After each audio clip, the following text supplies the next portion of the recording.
শেষ হলো কোচবিহার তথা উত্তরবঙ্গের ঐতিহ্যবাহী রাসমেলা। গত 15ই নভেম্বর থেকে শুরু হয়েছিল 212 বছরের এই রাসমেলা।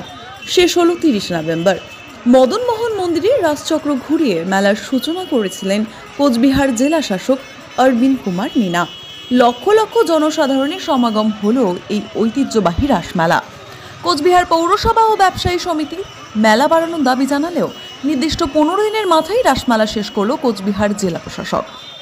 আজ একেবারেই শেষ লগ্নে উপচে পড়া ভিড় রাসমেলা ময়দানে। যদিও পুরো 15 দিনের মেলা জুড়েই ছিল দর্শনার্থীদের সমাগম। রাজ আমলের এই মেলায় উত্তরবঙ্গ ও আসাম থেকে দর্শনার্থীরা ছুটে আসেন নারীর টানে। বিদায় বেলা আবারও অপেক্ষা একটি বছরের। কেমন বিজনেস হলো? খুব ভালো। 200 টাকা আজকে কাপড়ের দাম। 200 টাকা, 200 টাকা। নবদ্বীপ, শান্তিপুর, ফুলিয়া 200 টাকা, 200 টাকা। বিজনেস কেমন হয়েছে? খুব ভালো, খুব ভালো। আপনার নাম?